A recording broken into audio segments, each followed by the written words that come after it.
Hi guys, it's Hani here, and today I'm going to show you another fun Halloween cookie decorating tutorial. I just can't seem to let go of the Halloween theme this year, and we're going to make tombstone cookies. I'm using my sugar cookie dough recipe and royal icing to decorate.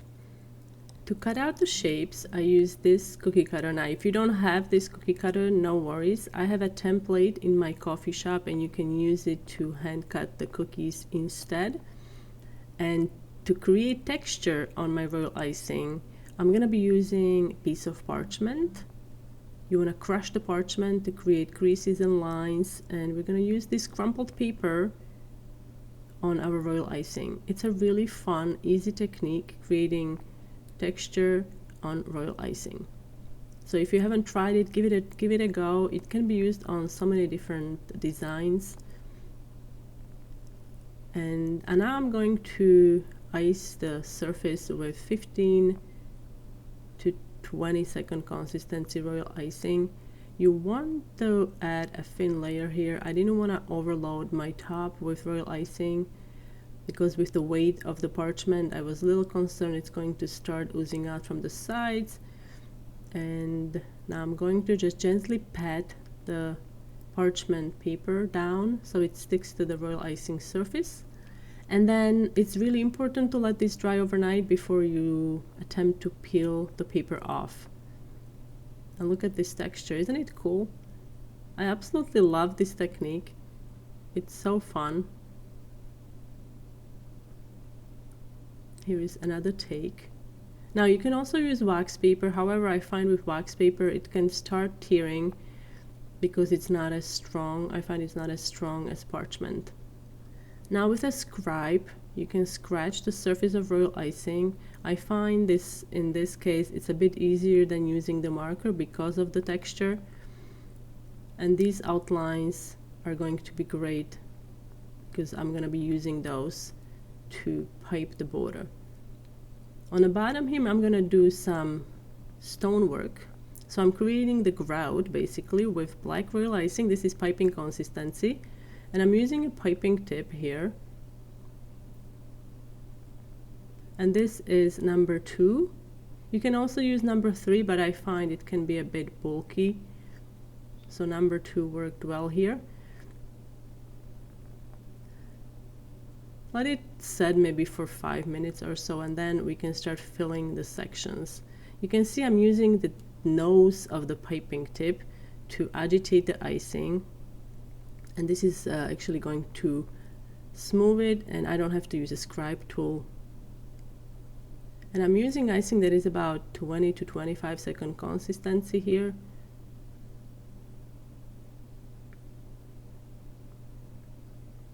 On the bottom here, I'm going to use a scribe just to move the icing into those hard to reach areas. And now we can do the border. I'm using same gray royal icing. I love using my fresh lemon royal icing. It's listed on my blog, anilas.com. It has fresh lemon juice and it just adds such a nice flavor. It also cuts down on the sweetness a little bit if you don't like the sweetness of royal icing, because basically it is just powdered sugar and egg whites, or powdered sugar, meringue powder, and water. But instead of some of the water, I also use lemon juice.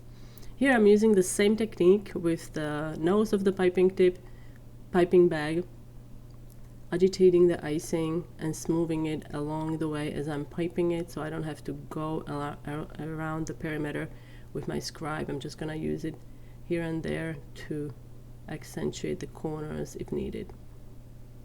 Now with the same black royal icing we created the grout, I'm gonna create some pretty swirls.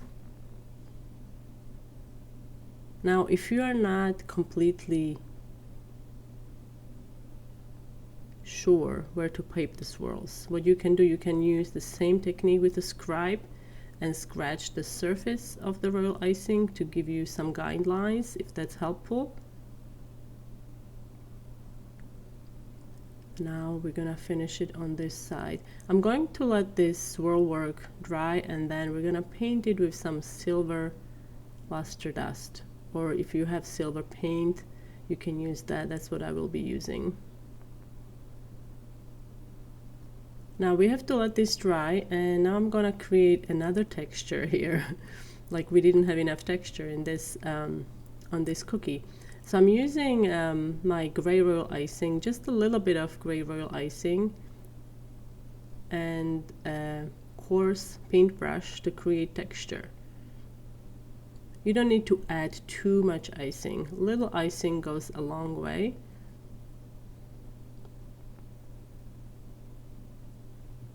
And after this, I'm gonna let this dry for about 30 minutes. It doesn't take long because this is such a thin layer. And here's the edible paint I'm gonna be using. This is silver edible paint. Just drop few drops into a palette, and then we can paint the swirl work. You can also use luster dust, which comes in a dry form, and then create your own paint by mixing it with some alcohol, like Everclear works, or any kind of high content alcohol like vodka. In the beginning of my cookie decorating journey, I would use lemon extract, but lemon extract also tends to lend flavor, so if you're not a lemon fan, that can be a problem. I'm gonna very loosely also paint the border and the stone section, and now with the scribe tool I'm just going to draw letters, rest in peace. And now with very bright pink, I decided to use pink today because I thought it was a little different. And I have a bag fitted with a PME tip. This is 105. It's a really popular tip for writing. So if you don't have any of these tips, I suggest that you invest in some of these if you plan on decorating cookies. They are really fantastic. They are seamless. They are on an expensive side, but they are totally worth every penny.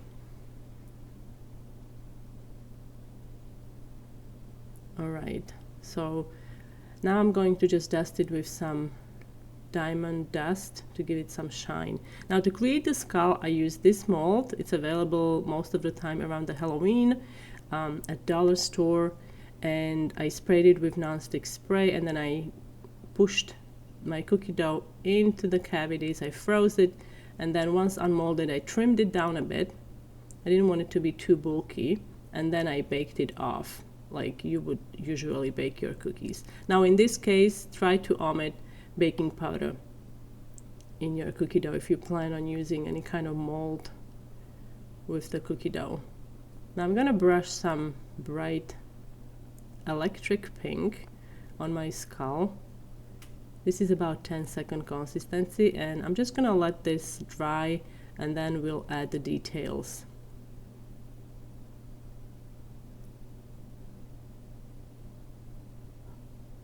Alright, so we can pick it up and let it dry.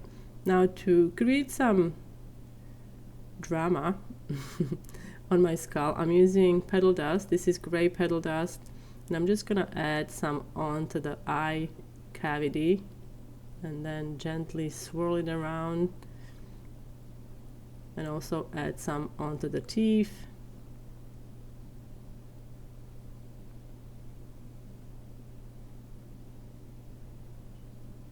You want to use dry brush when using petal dust like this. Any kind of moisture is going to activate the petal dust, and it will be a big mess. Now I'm creating some scratches on my skull here just to give it a bit more interesting look. Alright, so now that the skull is ready, oh, the last step, I nearly forgot. Now this is totally optional, you don't have to do this. I decided to splatter some silver paint on the skull, and we're going to attach it on to the tombstone with a little bit of royal icing. Aren't these cool? I love how these turned out. I really like this tombstone shape. It's a bit different from the shapes that I've worked before. And I hope you guys enjoy this tutorial. Let me know what you think in the comment section down below. And for those of you who are new to my YouTube channel, don't forget to subscribe to Hani on YouTube. And you can also find me on Facebook and Instagram. Thanks so much for watching, and I will see you next time.